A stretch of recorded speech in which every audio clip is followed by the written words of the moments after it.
Assalamualaikum warahmatullahi wabarakatuh. Salam sejahtera, selamat sore teman-teman podcast Aksi Nyata dari Kamu Untuk Indonesia. Senang sekali sore ini kembali ada gue Herjuna Syaputra. Seperti biasa kita akan ngobrol di podcast Aksi Nyata dari Kamu Untuk Indonesia. Dan tentunya tiap hari dengan beragam tema jelang pemilu, banyak sekali yang bisa kita bahas. Nggak hanya bicara politik, ada sosial, ekonomi, budaya juga biasa kita bahas di podcast Aksi Nyata dari Kamu Untuk Indonesia. Plus juga mengenal beberapa tokoh, beberapa calon nantinya yang akan duduk di pemerintahan. Kita akan coba bedah untuk bagaimana perspektif mereka terkait baik itu ya isu politik, sosial, dan hal-hal yang berkaitan dengan kita khususnya anak muda, pemilih nantinya.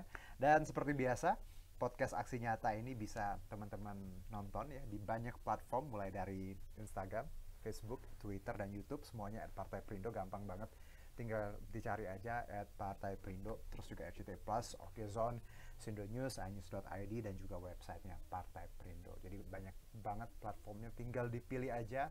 Tersebar sekitar 8-9 platform tadi yang saya sebutkan. Dan bicara mengenai tema hari ini pernah kita bahas beberapa kali bagaimana sebenarnya bicara demokrasi, pemilu yang akan berlangsung nanti, dan keterwakilan dari banyak pihak termasuk perempuan. Nah, ini penting sekali karena kita tahu ada kuota 30%, beberapa kali tidak tercapai ya karena memang keadaannya seperti itu, dan banyak sekali misalnya ya calegnya juga perempuan, masih tidak sebanyak ya yang pria, karena kita pengen demokrasi kita nggak terlalu maskulin, karena ada walau bagaimanapun kesetaraan, persamaan itu penting ya, apalagi bicara perspektif. Ketika satu aturan dibuat, tentunya kita butuh perspektif yang berimbang, tidak hanya dari pria tapi juga harus dari perempuan. Nah, tema hari ini terkait bagaimana perempuan ya penggerak perekonomian Indonesia. Nah, ini menarik sekali karena saya yakin kalau dari saya baca tadi ya, perempuan penggerak perekonomian Indonesia. Teman-teman sadar nggak sih,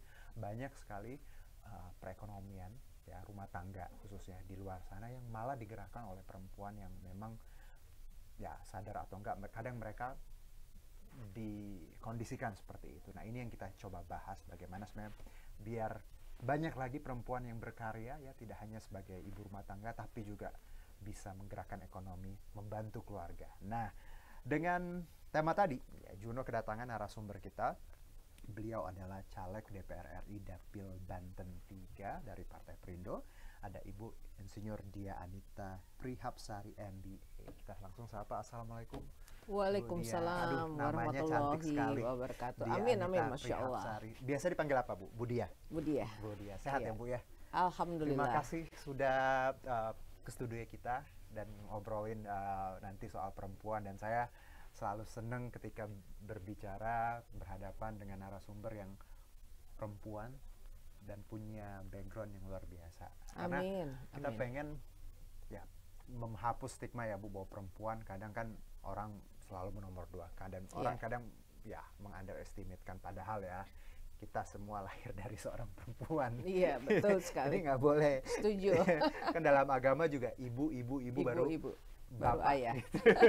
Bu Dia, kalau kita bicara, sebelum kita bicara mengenai tema hari ini Dapil Banten ya? Banten 3. Waduh, berarti lagi sibuk-sibuknya dan sekarang. Iya, tapi alhamdulillah juga diundang di sini. Keseharian seperti apa, Bu, sekarang? Karena kan ya 1 bulanan lagi ya. Judulnya Blusukan. Belusukan. Every day Blusukan. Is belusukan ya, Iya. everyday ya. Dan itu sebagai perempuan, sebagai ibu rumah tangga juga, apakah itu menguras energi dan perhatian? Actually begini, karena saya backgroundnya ketua Ikatan Wanita Pengusaha Indonesia. Ya, saya membawahi 30.000 perempuan pengusaha dari 34 provinsi. Jadi yang namanya ke daerah, ke pelosokan itu sudah biasa. Gitu. Nah, ditambah sekarang nyalek lewat Dapil Banten 3. Kota Tangsel, Kota Tangerang, Kabupaten Tangerang. Jadi ini adalah daerah penyangga, sebelahnya Jakarta, penyanggahnya Jakarta. Masa yang jauh-jauh saya datengin, yang dekat saya nggak datengin. Baik. Jadi buat saya ini adalah tugas dan tantangan, gitu. Tetangga sebelah jangan lupa, iya kan? Tetangga jauh, lu lihat tetangga sebelah masa nggak dilihat? Nah, begitu jadi cerita. Malah kalau kita harusnya ngebantu yang dekat dulu ya Bu ya. Betul. Nah Bu, begitu. Kalau tadi menarik, waduh, ketua tadi apa, asosiasi Ikatan Wanita Pengusaha Indonesia, IWAPI. IWAPI. Nah ini perempuan ya, punya karya berdikari seperti itu, ibu rumah tangga juga. Ini gini Bu, kalau pertanyaannya adalah mengapa Ibu Dia sangat passionate di bidang ini? Karena banyak sekali sebagai perempuan pasti ada banyak ya batasan seperti itu ya. Apa yang membuat Bu Dia berani mengambil langkah yang nggak semua perempuan mau kadang? Jadi dari mulai kecil atau SMA, saya itu sudah biasa di lingkungan ibu saya pengusaha. Oke. Gitu. Kalau seorang pengusaha itu kan pasti terjun ke masyarakat. Yes. Networknya harus banyak. Benar. Ya. Leadership kita bicara. Ya. Kemudian yang kedua saat SMA pacaran sama mantan pacar yang sekarang jadi suami. Oh, baik. Juga senangnya organisasi. I see. Ya. Terus melanjutkan S2 di Amerika, itu juga bergabung dengan Permias. Baik. Dan sebelumnya juga SMP sudah bergabung dengan Suara Mardika. Jadi kreativitas kita bawa ke Amerika. Okay. Di Permias, teman-teman yang biasa belajar setiap harinya, Sabtu Minggu biasanya nggak genah, kita ajak nari. Kita bikin pagelaran Indonesian Night di sana. Nah, dari situ terus sampai akhirnya saya menjadi ketua IWAPI. Oke, jadi memang dari dulu sedini mungkin karena lingkungan juga sudah aktif ya. Sudah aktif. Dan itu menurut saya bagus sekali. Kadang kita bicara memang ya Bu, faktor lingkungan, faktor keluarga itu sangat menentukan pembentukan kita ya.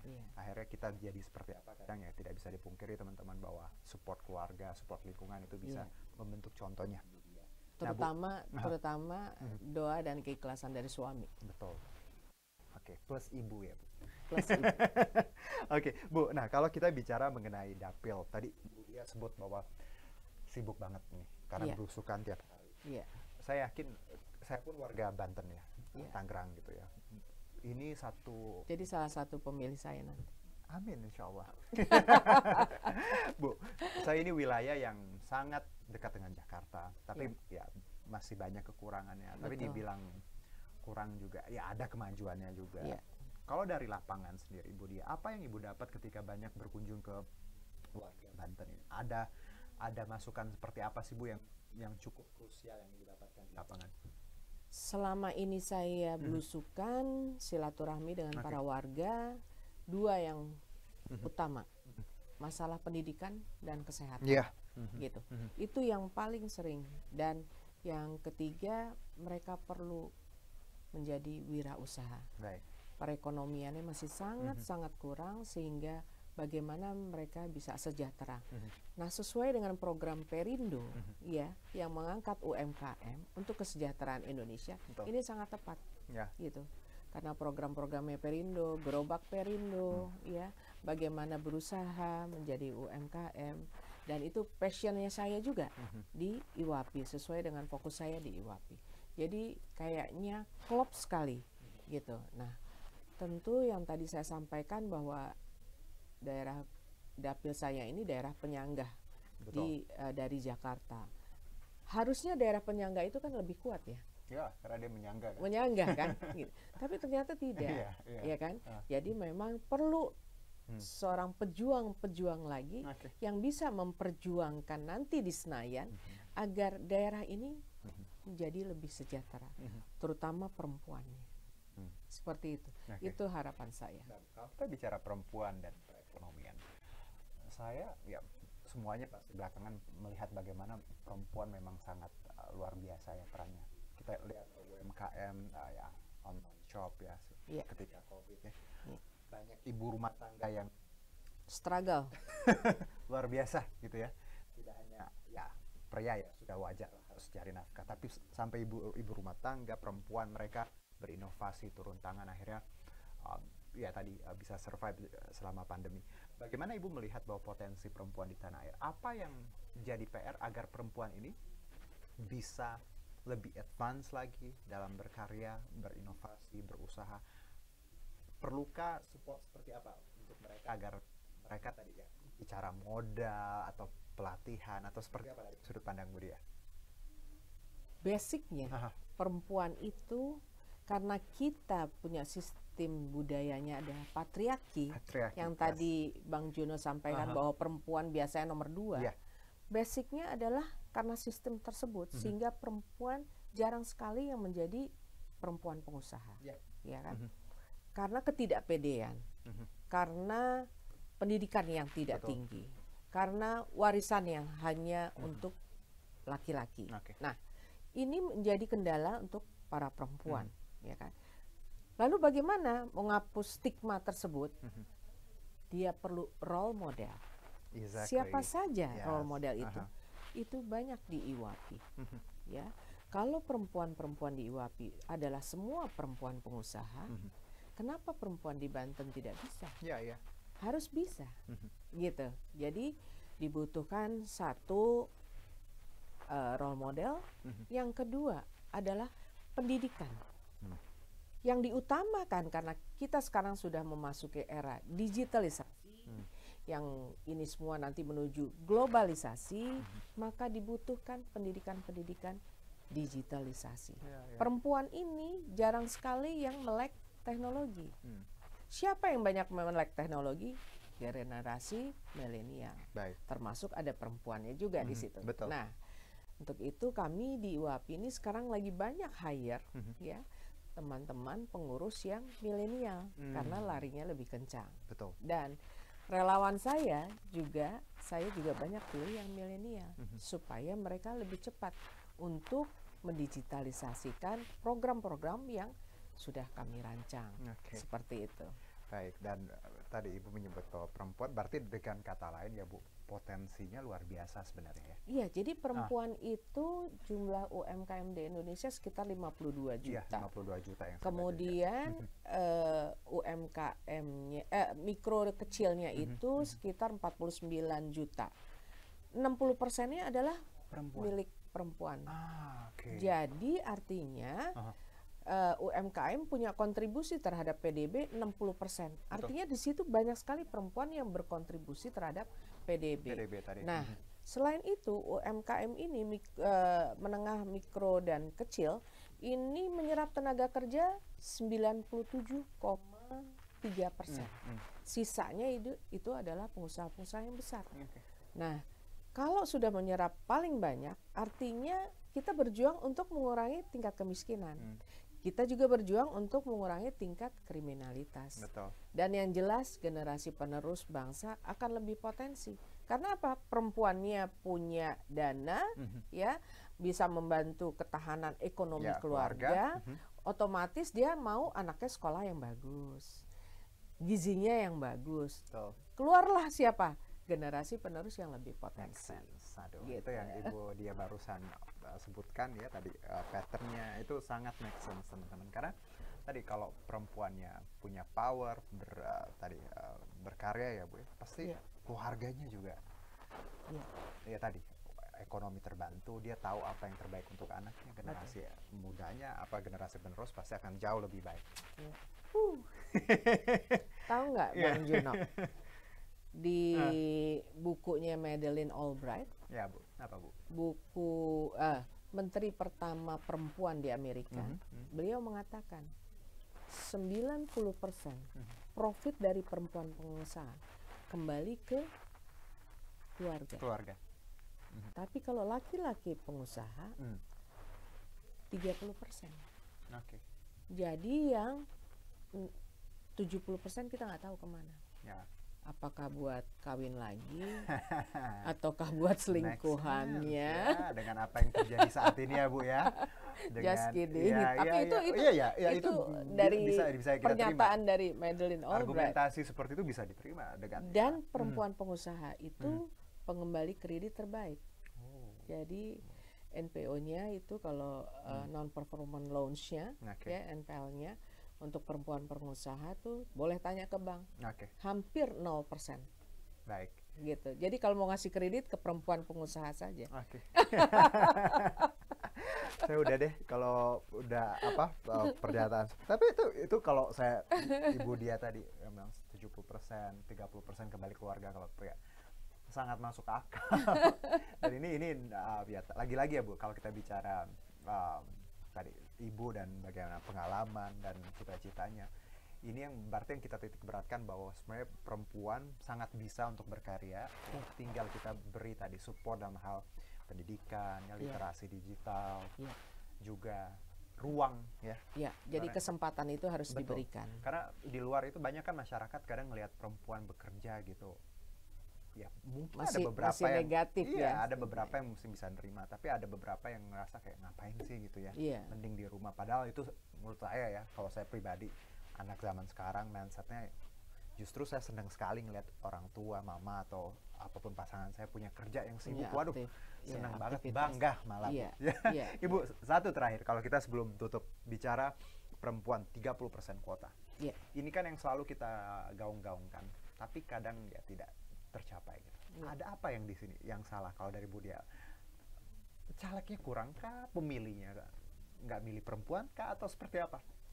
Jadi balik lagi ya, balik lagi. Cuman saya sedikit paparkan bahwa saat pemilu ya kan, kita harus memenuhi kuota 30%. Semua partai, ya kan. Begitu selesai hasil pemilu, contohnya 2022, ya kan, hasil pemilunya itu perempuannya hanya 20,5% kalau nggak salah. Jadi totalnya 120.000. 120 orang dari anggota parlemen 547. Ya, jadi cuma 20%. Di ASEAN sendiri hanya 21%. Ya, paling tinggi itu di Singapura, kemudian Filipina dan Laos. Ya, sama-sama ASEAN nih. Sama-sama ASEAN. Nah, di Indonesia balik lagi adalah budaya patriarki. Ya kan? Jadi yang namanya politik itu kita anggap adalah masih ranahnya laki-laki. Maskulin sekali ya. Maskulin sekali. Tetapi siapa yang mau berjuang untuk perempuan? Karena kebutuhan perempuan yang tahu perempuan. Ya kan? Jadi memang harus dibutuhkan banyak perempuan. Jadi diperlukan pendidikan politik khusus untuk perempuan. Balik lagi adalah perlu role model. Dikala role model kita berhasil di Senayan, kenapa kita tidak bisa? Semakin banyak perempuan ya yang duduk di Senayan, insya Allah pemenuhan hak untuk perempuan, KDRT, kemudian yang lain-lainnya, insya Allah itu bisa sedikit-sedikit bisa terhapuskan. Salahnya di mana? Salahnya cuma 30%. Coba dibikin 50%. Pasti akan 30% terpenuhi. Oke, nice. Betul? Oke. Iya. Kalau kita bicara persamaan harusnya sama ya Bu ya kuotanya sama, ya. Jangan 30 ya. Saja. Harusnya malah 50. Iya. Jadi walaupun 50 nggak terpenuhi, mungkin bisa di angka 40. Bisa, iya di angka 40 atau 30. Gitu. Nah, lagi-lagi kebijakan seperti itu kalau perempuannya ada pasti bisa dibuat ya Bu ya. Didorong tadi ya. Iya.